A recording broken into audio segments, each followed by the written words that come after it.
So die 13de Mei, lesing 40 oor die Eindtyd Diere, Dirk van Vieren. En ek is weer terug by die boekie wat ek mee onlangs begin het, waar ek sekere geesteservarings uitgehaal het. Daar's baie, mens kan gerus die boek nou lees. Ek kan net vir julle sê, ek het dit gister, is dit nou opgesit op Nuwe Openbaring. So jy kan dit kry, Geesteservarings, onder Louis Snyder nog. Ek moet nou nog die profeet naam verander. Ek is aangesê, sy kry dit op 17 Februarie 2008, wat nou vir ons 12 jaar gee, wat het gebeur het, of gegee is. Dus ek, Christine, is aangesê deur Yeshua om langs die land af te stap, en daar het hy my weer iets gewys. Ek sien daaronder in 'n vlakte is ons volkie almal by mekaar, maar ons is 'n baie klein groepie gemeet teen die bose wat voor ons staan. Nou ja, die klein volkie almal by mekaar, 12 jaar later weet ons nou wat dit is. Dit is die wat in eenheid by mekaar is. Eenheid in Yeshua, soos hierdie embleem hier agter my sê, eendrag in Yeshua is mag. En ek kan nou nie anders te sien nie as dat dit 'n heenwysing of 'n sig wat sy gehad het na die Gilgal klipwiel. Baie klein groepie. Maar weet julle wat, dat by Gideon was dit ook 'n klein groepie wat oorwinning gebring het, daar was maar 300. En daar was 28 gekies in die begin. Of toe nie was dit 38. Ek weet 10.000, 28, 18 is huis toe en 10 het water toe gegaan. Voor ons staan die lelikste gedrogte. Drake met sterte en tonge wat hulle swaai en afgryslike oë. Hulle almal is baie groter as ons. Nou ja, wat sy hier sien is dit wat jy nie sien wanneer jy vir Ramaphosa of Nkosana Zuma op die televisie bekyk nie. Jy sien die lyf, die vleis, maar wat Vader sien is die binnekant. En dit is hierdie lelikste gedrogte wat uit al hierdie kommuniste uitstraal. Onthou dat hulle is godhaters. 'n Ateïs is eintlik veronderstel om 'n agnostikus te wees, hy glo aan niks. Maar hierdie wesens wat nou oor ons regeer, is so besmet met hulle voorvadergeeste. En dis wat Vader eintlik vir ons wys. En dan sekerlik ook die wat agter hulle staan, die slangsaad, wat dan ook hierdie ouens aandryf. Onthou, daar's 'n hiërargie in demone ook, en in die bose, net soos wat daar 'n hiërargie is, die 7 engele wat onder die 3 staan, en onder die 7 is daar natuurlik owerstes oor biljoene.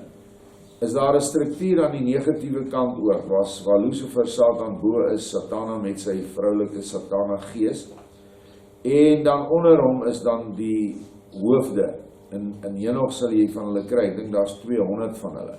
En dan onder hulle kry jy weer. Nou dit is hierdie hiërargie waar die voorvadergeeste eintlik, wat ons dan noem die Ubuntu geeste, eintlik heeltemal ver onder geskik is aan die wat in die Jood, in die slangsaad, die Rockefellers, Rothschilds en die Bill Gates en goed is. So, wanneer Vader Bill Gates sal wys, weens sy verbintenis met die saadlyn, hy is definitief, dink ek, uit die Rockefellers uit, né? Ja. En dat Vader al reeds vir ons gesê het, hulle is nie meer mense nie. Hulle is totaal en al omvormde bose duiwels, soos wat sy hier sien. Nou ja, Yeshua staan tussen die bose, maar hy is nie baie groot nie. Hy is groter as ons, maar kleiner as die bose. Ek vra hom, Yeshua, hoekom dit so is, en hy sê dat hulle hom onderskat, maar dat hulle fout gaan agterkom. Skielik word Yeshua baie groot, en troon bo hulle uit in 'n baie groot reuse Vader. Die bose skrik verskriklik en vlug, maar soos wat hulle vlug, trap hulle op mekaar se sterte en byt mekaar. Ek sien daar lê baie dood, soos wat hulle mekaar vertrap het, en skielik is hulle weg, asof hulle in 'n gat geval het. Toe sê Yeshua dat ek dit moet kom tik. Nou ja, bose entiteite, demone, gedrogte wat sy sien, kan nie vrek nie. Die staan, hulle lê dood. So, hulle is ewig lewend. Alhoewel hy in 'n boosaardige toestand is hy ewig lewend. Maar die enigste manier waar hulle dan in 'n skynbare dood ingaan, is wanneer Vader hulle vat en hulle in die diepte van die doderyk inwerp. En dit is dan ook later verander die toestand van die derde hel, tweede hel, eerste hel waarin hulle is, verander dan na die materie, die planteryk en die diereryk. En dan is hulle dood, want dan het hulle geen vrye wil meer nie. Lewend is gelyk aan vrye wil handelinge. Nou alhoewel die demoon in 'n baie groot mate beperk is, omdat hy in die hel is, kry hy ook 'n vrye wil besluit, word hom toegestaan. Want hulle wil almal opkom na die aarde toe om te verbeter. Maar hulle lieg. Hulle kom op om ander mense te versleg. Want dis wat hy doen. Hy gaan nie na 'n plek toe waar hy kan leer en kennis kry vanuit die geestelike sweer nie. Hier waar ons nou is baie gestorwe geeste betrokke en teenwoordig. Want luister wat ons sê, kyk wat ons doen, want hulle voel lekker hierso. Mense verstaan nie hierdie aardse sweer wat ons sê waar spooke en geeste is nie. Dit is geeste van gestorwenes wat nie so sleg is nie. Maar hierdie demoniese geeste is baie, baie sleg. As hy opkom aarde toe, engele daaronder in die hel staan om dit toe. Dat sy reguit kroeg toe, reguit Sun City toe, reguit aandelebeurs toe. Orals waar perversie, plesier en mag verkry kan word. En natuurlik geld. Hulle het net daai perversiteit om geld en mag te bekom. Dis hulle hele wese bestaan daaruit. Dan gaan julle almal daar kry. En as jy daar rondhang en jy raak nie waaksaam, jy is nie waaksaam nie, dan gaan hierdie goed jou beset. So wat Vader hier sê en wys vir ons hier is dat ons eintlike aanslag is teen die bose geeste in die lig. Maar hulle onderskat vir Yeshua. Hulle noem hom ons die wit man se God. En hulle spot. Nou kom ons lees wat sê Yeshua. Hy dikteer nou hier. My kinders staan teen die bose. En die bose is baie dreigend. Nou ja, dis 12 jaar terug. Dink net hoe dreigend is hulle nou. Julle weet nie wat hulle teen julle beplan nie. En hulle ywer. Dink hulle dat ek nie sterk is nie. Hulle dink dat die wit mense se God 'n nietige versinsel is, en omdat hulle baie meer is as ons, is hulle ons sommer maklik gaan oorrompel. Nou, die wit mense se God word bespot in hulle kringe.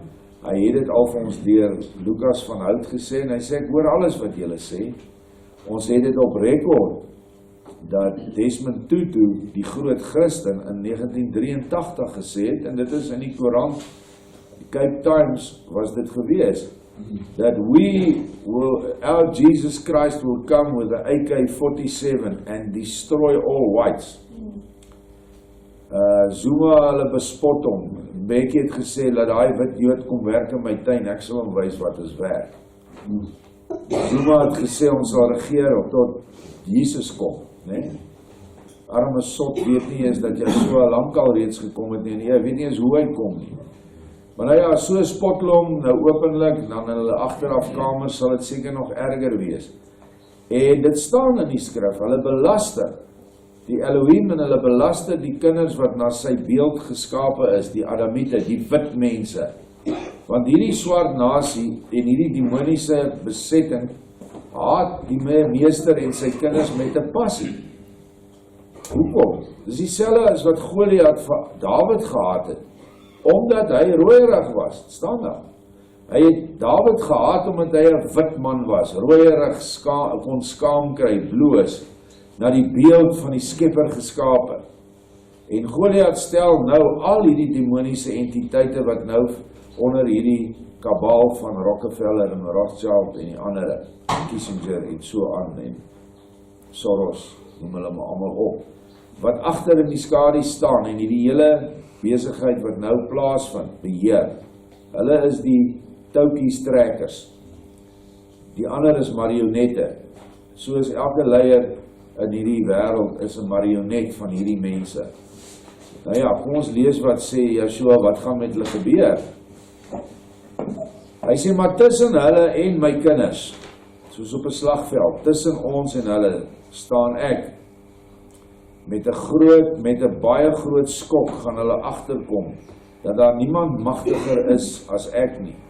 Julle sal sien hoe dat hulle gevlug het, omdat hulle mekaar dan sal vermorsel in die vlug en in die ywer om weg te kom. Nou hierdie is die, kan 'n mens sê, die gasheere van hierdie parasiete. Want jy kan 'n demoon en 'n duiwel, bose gees, is parasities van aard. Op hulle eie het hulle geen krag nie. 'n Bosluis kan nie leef as hy nie bloed kry nie. So 'n bosluis gaan sterf as hy op droë land bly vir 'n tyd. Dieselfde met hierdie demoniese entiteite. Hy moet krag kry, want self het hy nie meer nie. En dit tap hy dan van die mens vanuit sy aura uit, vanuit sy sielskrag. Ons het dit nou die dag gelees. Tap hy sodat hy krag kan kry. Kyk, in boosheid, en daar's geen perke. 'n Demoon het geen perke aan dit wat hy kan doen nie. In wreedheid, in agterbaksheid, in vervolgingswaansin nie. Daar is nie by hom 'n beperking nie. Dit kan jy sien in party mense, dat hy sal waaragtig tot op die einde sal hy gaan, en hy sy haat en dit wat hy wil doen aan 'n ander ou, het geen grense nie. Iewers sê Yeshua in die Nuwe Openbaring dat 'n vrou die wonderlikste wese is wat hy geskaap het, en hy noem hoe. Maar hy sê die vrou wat die gees inkry van Satan, Lucifer, is so erg, dat as ek haar nie sou vasvat nie, sy die aarde kan vernietig en dan ook die heelal. Net een vrou. So, dis skrikwekkend wat in die geesteswêreld aangaan, waarvan ons niks weet nie. En daarom word 2 keer in die boek Openbaring 2 en 3, waar die gemeentes behandel word, 2 keer word verwys na die Isebelgees, wat in die wêreld sal opstaan en begin heers. En dit is waarmee ons te doen het aan die een kant in die kerke. Daar sal baie lyke op die straat lê, en hulle sal vlug om nooit weer terug te kom nie. My kinders, ek sal julle help om van die lyke van die bose ontslae te raak, aangesien julle vir ewig besig sal bly met die opruiming daarvan, as ek julle nie sal help nie. Vir my is dit goeie nuus, wat vir julle 80 miljoen is in hierdie land. Hulle sê 50, hulle lieg. Baie gaan terug nou, hulle skrik, hulle het 'n voorgevoel, hulle voorvader geeste sê vir hulle, luister kerels, kom weg hierso. Want onthou, in die bose geeste wêreld sal 'n Nigeriese gees en 'n Rwandese gees nie op paar wees met 'n Xhosa gees of 'n Zulu gees nie. Hulle haat mekaar net so, want die haat wat hulle op aarde uitgeleef het as stamme, gaan voort. Dit bly net voortgaan in hierdie helryke. So, ons sit met hierdie 80 miljoen wat, hoe raak jy van hulle ontslae? Hier kom en hy sê, ek sal julle help. Hoe die hulp gaan wees, kan ons nou nog nie sê nie. Kyk wat sê hy, sê, julle sal juig as julle van my geheime planne te hore kom. En daarom stuur ek my boodskapper met die goeie nuus. Hy sal aan julle presies kom vertel wat ek vir julle gaan doen, en na hom sal ek 'n ander boodskapper stuur om te bevestig wat die eerste een vir julle gesê het.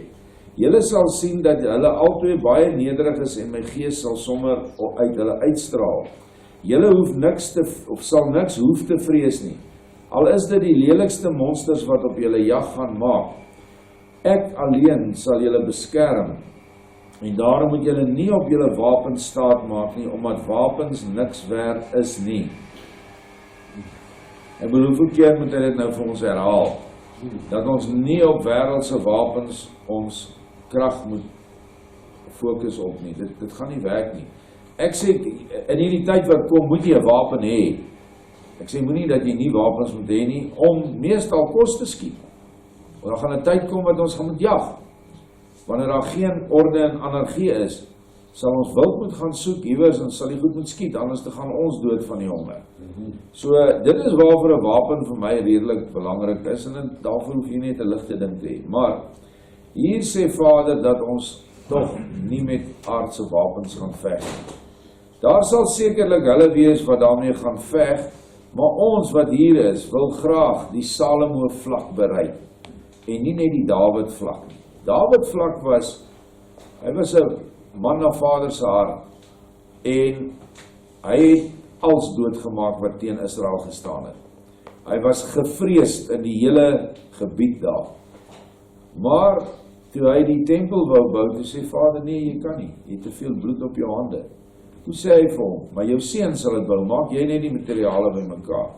So dit is waar ons dan in die stryd wat voor lê, die Dawids gaan hê, wat dan die geveg sal doen vanuit die vleeslike, soos op Bloedrivier, en dan gaan daar die Salomo vlak wees, wat slegs die wysheid ontvang het, en wat die tempel gaan bou. Nou weet ons, waar is die laaste tempel, is toch innerlik. So waar die engele mag, vanuit die hoogte, die Bloedrivier oorwinning gegee het, en Paardekraal die eerste vryheidsoorlog, sal hierdie keer, ek dink, 'n bietjie van 'n verandering wees, dat die Salomo vlak, wat die geestelike leiding gaan gee, gaan kom uit 'n kombinasie van die vaders en die kinders. Die harte van die vaders en die harte van die kinders gaan verenig, en soos wat hulle dan nou die geveg gelei het, die vaders, gaan hulle dit nou lei vanuit die kinders. Want die groot vergadering van Hebreërs 12 het reeds plaasgevind op Paardekraal. So dit is die belofte wat ek hierin lees, dat ons sal na die slagveld toe gaan, maar met die boek in ons hande van Yeshua, die woord. Maar ek dink die tyd sal dan so wees, dat die boek nie meer in jou hand gaan wees nie, dat die boek in jou hart en jou siel gaan wees. Al die inligting gaan oopgemaak word. Alles wat jy in jou lewe geleer het, gaan vir jou op die punte van jou vingers beskikbaar wees, wanneer jy wedergebore raak. En dit is toch wat Salomo aan ons voorgestel het. Daar's geen boek of geen skrywer in die hele Bybel, as jy nou sy boeke vat wat hulle weggegooi het, en jy voeg dit by mekaar, wat sterker vir die moeder opgekom het as hy nie. Hy geskryf alles oor die geestelike, vroulike, die moeder. En dit is waar ons dan nou staan, en dit is wat hy dan sê, na hierdie vlak, na die bruid toe, sal 2 getuies kom. Nou ek kan niks anders te doen as om saam met dit in Marita se Openbaring te lees van die 2 getuies nie. En hy sê die 2 getuies is die werke van die Gees, die Henog, en die werke van die vlees, die Michael. En in elkeen van die bruid sal hierdie 2 boodskappers kom. En hoe jy hulle gaan herken wie bruid is, wie die oliekannetjies of die olyfboompies langs die kandelaar ingeneem het, sal hierdie eienskap wees. My gees, albei nederig en my gees sal sommer uit hulle uitstraal. Dit is hoe hulle in die gees gaan kom. Dat hierdie 2, Henog en Elia, ook sekerlik in die vlees hier is, en die 7 aardsengele en nog baie ander bekendes van die oertyd, weer by ons is aan die einde, volgens Yeshua se woorde, toe hy sê, Johannes is Elia, en hy gaan weer kom, want Maleagi 4 sê Elia gaan weer kom, aan die einde. Nou, so, moenie daaroor skrik nie, maar daar is van hierdie wesens tussen ons, maar dit gaan oor wat jy met die 2 getuies gaan doen. Jy moet dit opneem. Jy kan nie jou erfdeel kry as jy nie sê ek wil my erfdeel hê nie, en dan doen wat nodig is om jou erfdeel te ontvang nie. Dis toch logies. Ek het dit baie verduidelik. As ek vir jou nou sê jy het R1 miljoen geërf, die eerste ding voor ek by hierdie deur uit is, gaan jy by my wees en sê, oom, waar is dit? Watter prokureurs hanteer die saak? Hoe kan ek die geld in my rekening kry? Maar nou gee ek jou iets baie groters. Ek gee dit nie vir jou nie, Vader gee dit. Ek praat maar net daaroor. En dit is die ewige koningskap oor die hele ganse heelal wat geskep is. En niemand kom en sê, wat moet ek doen? Waar is my bankrekening dat ek vir julle kan gee nie? Jou bankrekening is jou hart. En die mens is net altyd bekleierig, wat hy nie gaan wees as hy van 'n onbekende persoon erf nie. Hierdie is 'n bekende wese, dis Vader Jahwe self van wie jy erf. Maar jy gaan nie erf as jy nie doen wat gedoen moet word nie. So, is maar net ietsie wat ek bysit daar. Ek alleen sal julle bystaan en julle sal bly wees in my glorie.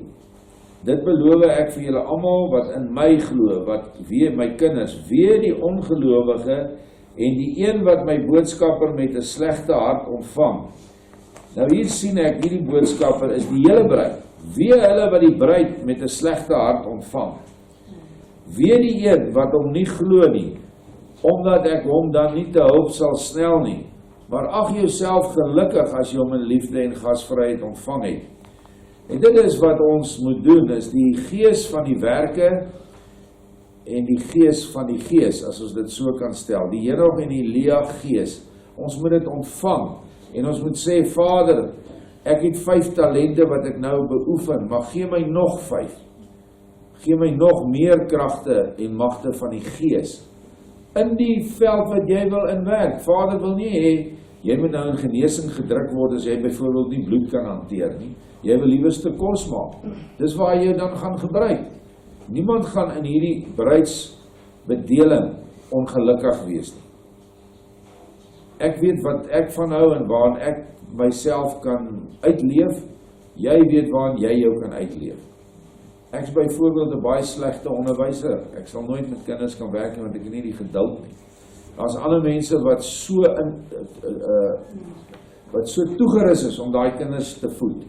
Ek sien dit mos in ons skool, hoeveel liefde daar vir die kinders gegee word. So pas jy in waar jy moet, en dan gaan jy daar jou werkstaakies kry. Ek moes nou Psalm, hierdie ene van 7 insit, omdat Vader hier aan die linkerkant sê, hulle skielik weg, hulle baie dood, dit gaan vinnig gebeur, en dis asof hulle in 'n gat geval het. Nou kom ons lees Psalm 7 saam. Jahwe oordeel die volke, doen aan my reg, Jahwe, na my geregtigheid en na my egtheid in my. David praat, maar hy praat nou in die eindtyd namens die bruid. Laat tog die besoedeling van die besoedeldes tot 'n einde kom, maar bevestig u regverdige. Ja, u wat harte en niere toets, o regverdige Elohim. Nou die regverdige, en die eerste vers, doen aan my reg, na my geregtigheid. Geregtigheid is Tzedek, en dit is die Melchisedek orde aan die einde. Die regverdige is hulle wat dan opgeneem word in daardie bruidsorde. En dan is dit wat Dawid hier vra, namens daai mense, want hy sien dit nou in 'n gesig. Vir die wat nie weet nie, harte en niere, hoe toets hy jou hart en jou nier? Hy toets jou hart of jou hart vol liefde is. Hy sit jou hart op 'n weegskaal. En as jou hart oorwegend liefde is, dan is jy by hom. Jou niere, elke dag neem ons allerhande onrein kosse in. Al eet jy nou 'n stuk skaapvleis of bees wat rein is, daar's onreinhede binne in dit. Dieselfde met die geestelike. Wanneer jy deur die dag gaan, kry jy baie insig, inligting, jou oë is oral en jy neem in. Maar dan moet jou niere werk in die gees, en die niere moet die gif uitskei. Die goed wat verkeerd is en die goed wat skadelik is. So dit werk in die geestesliggaam net soos in die fisiese liggaam. As jou niere nie werk nie, dan sterf jy. En as jy nie kan onderskei nie, want die niere het te doen met jou onderskeidingsgees, dan kan jy nie leef nie. My skuld is by Elohim wat die opregtes van hart verlos. Elohim is 'n regverdige regter en 'n El wat elke dag toornig is. Natuurlik net op die sondaars, op die vyande. As hy hom nie bekeer nie, maak hy sy swaard skerp, hy span sy boog en maak haar gereed, en berei vir hom dodelike werktuie. Hy maak sy brandende pyle, brandende wapens. Kyk, hy is in barensweer van onreg en is swanger van moeite, hy baar leuns.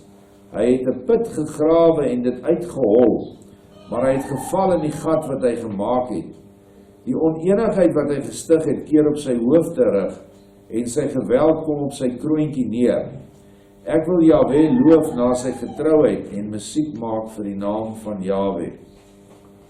So wat gebeur is dat die vyand, hier word die vyand en Vader se groep in een Psalm genoem, jy moet net mooi kyk, dat die vyand die put grawe vir ons, dat hy nou in barensweer van onreg is. Nou barensweer is net voor iets gebore word, en wat hy hier verwys na is die geboorte van die anti-kris regering, die anti-kris wat nou geopenbaar moet word, die verstaande, die seun van ongeregtigheid, gaan geopenbaar word, en ons is nou presies daar, en hy het dodelike werktuie teen ons, maar Vader het vir hom ook dodelike werktuie teen hom voorberei.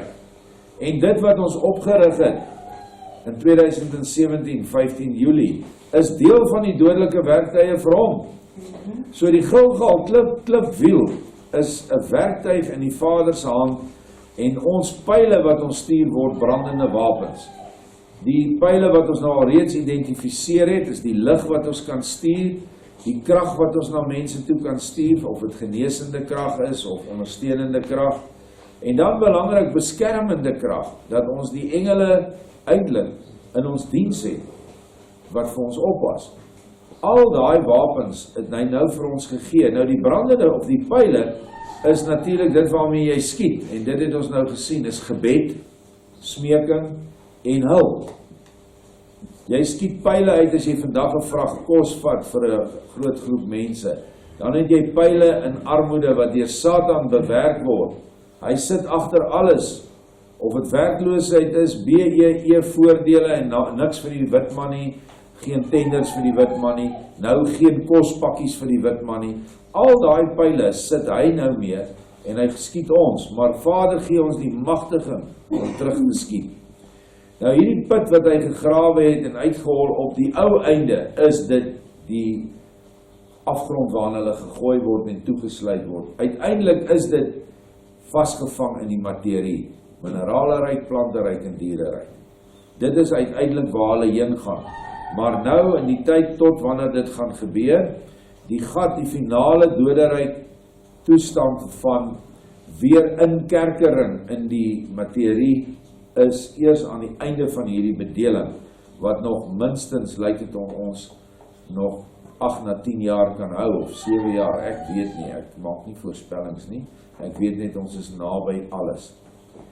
Nou, die onenigheid wat hy gestig het, was daar ooit 'n groter onenigheid op die aarde nou, tussen hulle wat by die Vader staan, reg oor die wêreld, ek gee nie om nou, of die ou nie al die kennis het wat ons dalk het nie, en die wat agter die geld mag staan. Daar is 'n duidelike twee groepe. Jou hele polisiemag is nou letterlik agter die Satan aan. Agter die dier loop hulle. Al die hospitale, al die mense wat so lieg. Ek bedoel, hoe sal jy 'n ou wat deur 'n roller getrap is, of van ouderdom sterf, skryf coronavirus op sy doodsertifikaat? Net omdat hulle dit vir jou sê. Waar is jou integriteit om te lieg oor hierdie goed vir hierdie man se naasbestaandes? Hulle is almal in dieselfde kamp. En dit is die onenigheid wat nou op aarde gaan ontstaan. En dit gaan wees die groep mense wat nie die inspuiting gaan vat nie, wat ons weet nou die merk van die dier gaan inlei. Dit is hulle wat gaan kom by 'n plek en 'n posisie waar 5G hulle niks gaan maak nie. Ek sien hulle praat al van aluminium klere wat jy kan koop, en aluminium wat jy in jou huis mure kan plak, en al daai goed. Dit gaan nie werk nie. Daar's net een, en dit is kom in 144 hertz vibrasie, resonansie in jouself, en dan bons dit die pyle af wat hulle skiet. Inteendeel, hulle pyle word na hulle toe teruggestuur. Want dis wat hierdie vers vir my sê, of hierdie psalm, tesame met wat hy hier gesê het, dat hulle sal mekaar vermorsel, wat dan ook deel is van die gat wat hulle inval, die donker liefdelose gat. En ons is baie, baie naby. Ek sien daar is nou slim manne met die dik brille wat sê, ons kan nie 14 dae verder oorleef nie. Nou ek stem met hom saam, hierdie ding gaan ons nie oorleef nie, maar hulle gaan dit ook nie stop. Dit kan ek jou ook sê. Definitief gaan hulle nie môre sê, lockdown is verby nie. Nooit. Want die agenda waar hulle siele aan verkoop het. En jy moet nou weet dat Ramaphosa en hierdie Zuma, hulle is almal gekooptes van Satan. Hulle kan niks doen wat die Rothschilds, die Rockefellers, die Soros of hulle sê nie, of hierdie Bill Gates. Dis hoekom hierdie klomp nou die dag hier in Suid-Afrika was in Januarie maand. Wat dink jy? Soros dink ek saam met Bill Gates en dan vergader hy met hierdie ou. Gesels hulle oor hoe mooi die klimaat hier onder is. Nee, gaan oor beheer.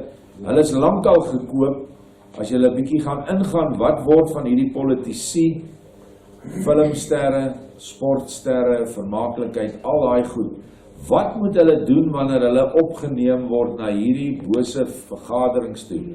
The Order of the L in die orde van dit en van dat, te skal en al daai goed. Dit is so erg dat ek nie eens met ordentlike mense nou daaroor kan praat nie. Want dit is teen wie ons staan. Nou ja, hy sê die geweld wat hulle beplan, hierdie wêreldoorname gaan op hulle kroontjie neerkom. Net so ietsie oor die woord van die kroontjie. Die mense soek bel my baie en dan sê hulle, waar staan dit van die ongekroonde dier? Ek sien dit staan nêrens nie. Nee, maar my oupa het so gepraat en ja, ek weet, jou pa en jou oupa het dit in die Hollandse Bybel gekry. Maar hier staan 'n kroontjie, dit kom op hulle kroontjie neer, so dit sê vir jou dat hier verwys word na mense met 'n kroontjie. Onthou, as jy wol op jou kop het, het jy nie 'n kroontjie nie. Dit is maar eintlik wat dit hier sê. En dis die enigste plek waar daar 'n verwysing na is, so vir almal wat nou nog gedink het waar dit staan nie daar nie. Maar dit sal op die Sorosse en die Rockefellers en die Rothschilds se kroontjie neerkom. En hulle sal almal, sal die grond vir hulle oopgemaak word en hulle sal in die hel in neerval. En daar sal hulle verbrand word vir ewig. En daai tipe sal ook nooit regkom. Dan moet hy weer deur 'n sessie deur die natuur gaan. Dat gaan 'n etlike klomp sessies kos om van daai mense iets te maak. Maar nou sê Joshua, as jy in die nuwe Openbaring, ons is almal potte en hy is die pottebakker.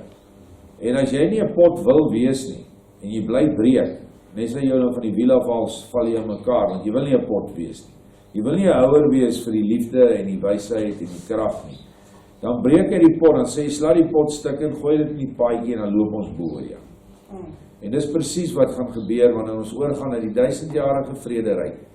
Wanneer die bruid wat 'n pot wou wees vir Joshua, wat haarself binne en buite laat vorm het, want jy vorm 'n pot so in die wiel. En jou innerlike reg gekry het en jou uiterlike, jy het jou verslawings gelos uiterlik, binne het jy jou innerlike verslawings gelos. Dan is jy 'n pot wat vir hom bruikbaar is. En dan as jy oorgaan na die 1000-jarige vrederyk, dan loop ons op die potskerwe. Want die wat nie wou hoor nie vir 6000 jaar, dit moet biljoene der biljoene wees, gaan almal in die materie, of in klip, of in plant, of in dier, gaan hulle sieledele opgesluit wees. Maar hulle gaan ook 'n bewussyn hê. Dit gaan nie so lekker wees nie. Dink maar vir jouself, as jy 3 kilometer onder ys in so 'n klein dingetjie lê, en jy kan nie eers jou ooglid oop en toe maak nie, maar jy is ten volle bewus van jouself, en nou moet jy vir 1000 jaar so lê. En jy voel die koue die hele tyd, want jy was te brandend vir Satan, nou moet jy afgekoel word. Dis maar een van die plekke wat hy eendag vir ons gewys het, waar hy mense wegsit wat nie wil luister nie. Ander, dink maar as jy in 'n brandende vulkaan moet wees vir 1000 jaar, totdat jy 'n bietjie sag gebrand is. Dis nou nie jy nie, dis jou sieledele, maar jy is bewus daarvan. Mens verstaan nie die geestelike wêreld nie, want daar is nie perke nie, daar's nie tyd nie, en daar's nie materie nie. So, dit is baie erg. Goed, dis net hierdie stukkie wat ek net weer vir ons almal wou moed skep. Ons gaan oorwin, want hier staan dit, dat hy vir ons gaan intree. Maar dit staan in Sefanja 3, dit staan in Joël, dit staan oral. Dit is net bevestiging. Baie dankie.